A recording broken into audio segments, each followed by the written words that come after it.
de ce frère. Donc c'est cela, c'est duré comme mon prophète de ministère.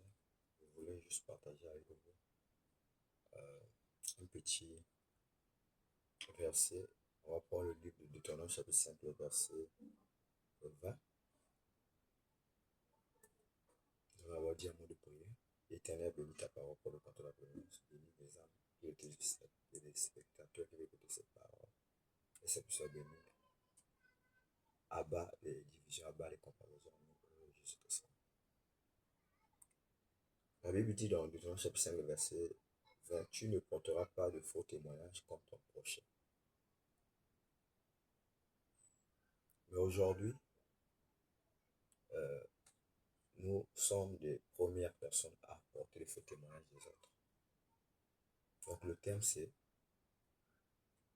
la diabolisation ou le faux témoignage du prochain au temps de la fin. Ko bebisa, kumisa mutu satana, to kutaki mbangelo vunu na pani na tango ya masukili. Dans beaucoup des églises, y a un esprit qui règne et un démon qui est en train d'animer beaucoup de pasteurs, les apôtres, les prophètes, les docteurs, les évangélistes, des frères, des sœurs, des diacres, et ainsi de suite. L'esprit de dire des faux témoignages envers les pasteurs, envers des frères, envers des sœurs, envers beaucoup de gens, parfois des païens ou des païennes. Comme dans le monde du message, beaucoup de pasteurs des églises critiquent le docteur Francis Tinona, qui c'est un franc-maçon, c'est un magicien, c'est un faux docteur. Il a comme un pasteur avec beaucoup d'argent, ceci, c'est avec des voitures chères. Mais moi, par la grâce de Dieu, Dieu m'a fait grâce.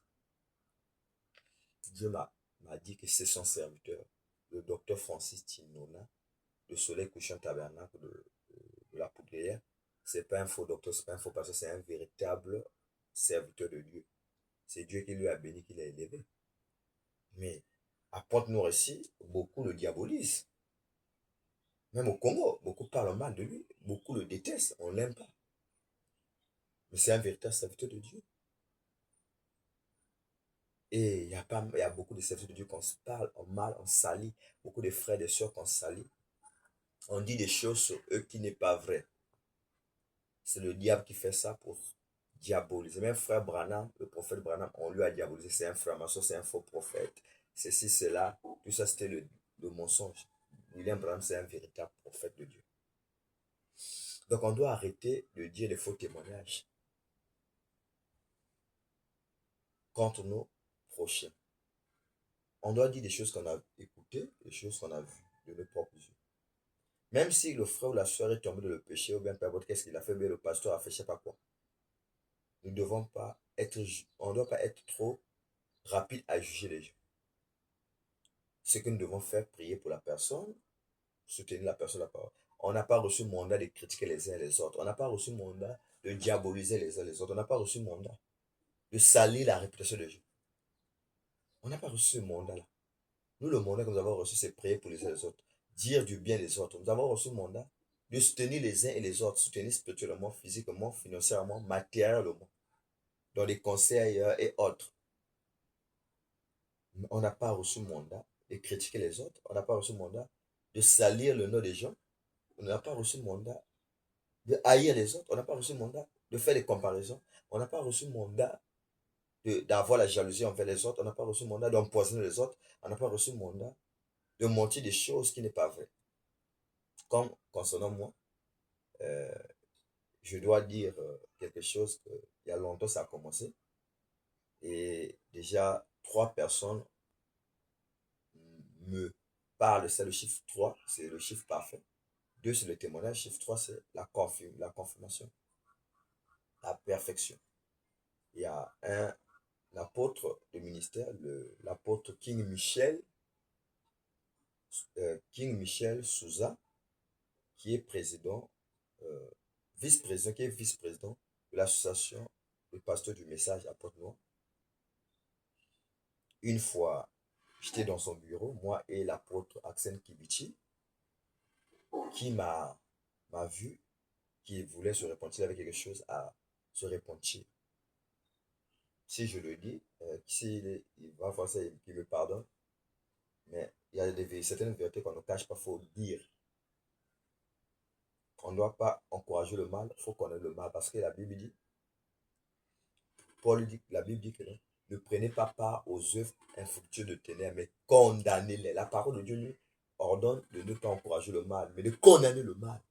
Les esprits, les démons qui ont les gens là pour parler en mal, là, de salir, d'empoisonner les autres, de dire des choses qui n'est pas vraies là. Plus on va laisser ça comme ça va, le démon va grandir et ça va encore les choses vont s'empirer. On doit battre le fer lorsqu'il est encore chaud. Donc, et il m'a dit que non, je voulais te dire quelque chose. On était dans une association des pasteurs, des ministres. On parlait en mal de toi. On parlait de toi, le révérend Duret, que tu es un aventurier, tu n'as pas de ministère.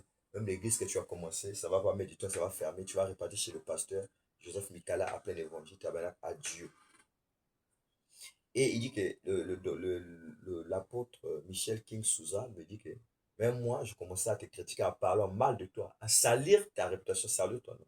Frère, mon ami dit que tuer quelqu'un, c'est pas pour le couteau le poignarder, mais tuer quelqu'un, c'est parler en mal de lui. Dire des choses qui n'est pas vraies, contredire des faux témoignages. Et lui aussi commençait à parler en mal de moi et beaucoup de pasteurs et ministres. Il n'avait pas cité le nom, que je suis un faux serviteur de Dieu, j'ai pas de ministère, je suis un aventurier. L'église que j'ai commencé, ça va fermer, ça va pas mettre je vais répartir brebis après l'évangile. Et plus tard, il me dit que quand j'ai parlé en mal de toi, j'ai écouté une voix audible qui m'a parlé. Tu parles,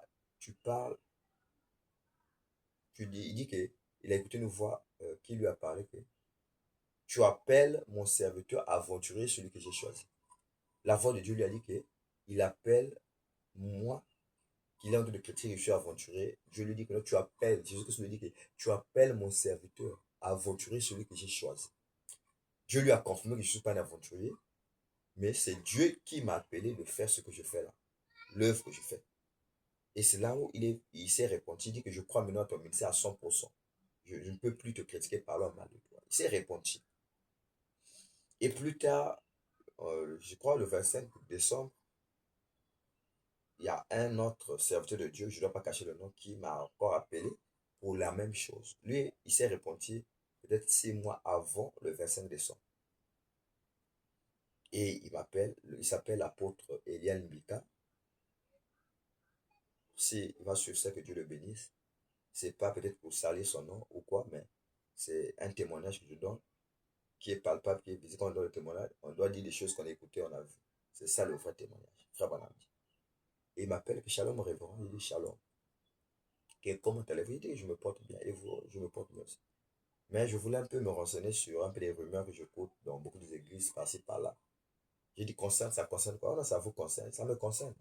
C'est quoi? Oh non, beaucoup des pasteurs, beaucoup de frères et sœurs qui ont entendu parler que tu avais fermé l'église, tu es reparti à plein évangile tabernacle chez le pasteur Joseph Mikala à Dieu pour se repentir. Que ce n'était pas encore le temps de commencer l'église, tu es devenu brebis là-bas, tu peux venir là-bas. L'église avait fermé alors. Il dit, est-ce que c'est vrai? Je voulais avoir la confirmation chez toi. J'ai dit, tout ce que on t'a dit là, c'est le mensonge. C'est faux. L'église fonctionne. J'ai jamais fermé l'église. Et plus tard encore, ça fait 2 ou 3 jours là, il y a un bien-aimé, ça fait longtemps qu'on s'est vu avec lui. Et que j'avais plus le téléphone à un moment quand j'ai perdu ma maman, j'étais éprouvé, on m'avait volé le téléphone, donc j'avais fait 2 ou 3 mois, je crois, en son téléphone. Donc, il fallait des cotisations de la veille et beaucoup de situations qui s'est passées dans du coup. Et qu'est-ce qui s'est passé? Lui, maintenant, quand je l'écris, je l'ai demandé, il s'appelle le révérend Gédéon Nzaou. Il est à Rouge-Gorge chez le pasteur Lifoko. C'est mon père Lifoko. Il me dit que non, ah bon, tiens, je voulais essayer de te dire quelque chose que j'avais écouté il y a longtemps, mais je je n'arrivais pas à te joindre, ton numéro ne passait pas. Et j'aurais appris que tu t'es reparti après l'évangile tabernacle chez le pasteur Joseph Mikala à Dio pour se repentir. Tu t'es allé du haut de la chair pour se repentir pour ce que tu t'es sorti de l'église. Est-ce que c'est vrai? J'ai dit tout ce que tu as écouté là, c'est le mensonge, c'est pas la vérité. Euh, je suis sorti de cette église dans la normalité. La sortie était légitime. Je l'ai vu le pasteur, Dieu m'a dit de commencer l'église et il a dit que non. Qui suis-je qui suis-je pour t'empêcher de commencer l'œuvre de Dieu? Je suis seulement un pauvre pécheur. Fais la volonté de Dieu, commence l'église. Et il m'a donné des conseils que ton pasteur, ton ancien, le pasteur Jean Michael, et que je frontais une soeur, ça n'avait pas marché. J'ai attendu la réponse pendant une année. Donc, je voulais fronter la soeur là, le 23, je crois 23 novembre 2000, si je me trompe pas, c'était 2024, non 2023, pardon. Le 23 novembre 2023, j'étais parti de voir le pasteur pour la main de la soeur. J'ai attendu la réponse pendant une année. On m'a donné la réponse le 20, je crois c'était en juillet. C'est la date que je me rappelle, mais c'était en juillet 2024. Donc là, ça fait une année. Et je suis allé voir le pasteur pour des points que je voyais qu'on voulait un peu discuter avec lui. Et aussi sur euh, le ministère et aussi sur la sœur. Et il m'a dit que non, la sœur m'a dit qu'elles ne se sont pas conduites de faire chemin avec toi. Mais autant que ton conseil, avant de commencer l'église, marie-toi d'abord. Il y a beaucoup de soeurs à l'église, cherche une soeur, tu vas affronter. Puis Dieu, une soeur, tu vas affronter quand tu te maries, après tu commences l'église. Mais il avait donné l'accord et il a prié pour moi, j'étais parti. Je suis sorti là-bas, je n'ai pas divisé l'église tabernacle du plein évangile. Je suis sorti bras ballot, je n'ai pas pris aucune brebis de là-bas que je suis parti avec. Quand j'ai commencé l'œuvre, l'église, j'ai commencé avec zéro brebis, j'ai commencé à seul. Et petit à petit, les brebis commençaient à venir, Dieu commençait à appeler. Il fallait évangéliser. Frère, on dit qu'une vraie église doit commencer par l'évangélisation. J'ai commencé par l'évangélisation dans des marchés, dans les rues, de maison en maison, jusqu'à par la grâce de Dieu, nous sommes là où nous sommes par la grâce de Dieu. Je n'ai jamais divisé les brebis des tabernacles du plein évangile. Même les âmes quand j'étais là-bas dans l'évangélisation, j'ai gagné des âmes, j'ai mené beaucoup des âmes là-bas. Il y a beaucoup de témoignages, le pasteur peut témoigner, des frères et des sœurs de là-bas peuvent témoigner. Mais j'ai jamais pris ces frères-là que j'avais ramenés là-bas pour leur dire que quand je suis sorti, eux ils sortent, je l'avais laissé là-bas. Et je suis sorti là-bas en bon terme avec le pasteur, j'ai pas eu de problème avec le pasteur. Il a prié pour moi. Mais pourquoi eux ils puissent aller salir mon nom, dire des faux témoignages, trois personnes qui me disent ça, donc sans compter d'autres personnes, que j'ai fermé l'église, je suis parti me repentir de où il a chier. Je ne suis jamais allé là-bas pour me repentir. C'est ça les faux témoignages d'abandon, ça c'est pas bien. Shalom, shalom, que le Seigneur vous bénisse. Amen.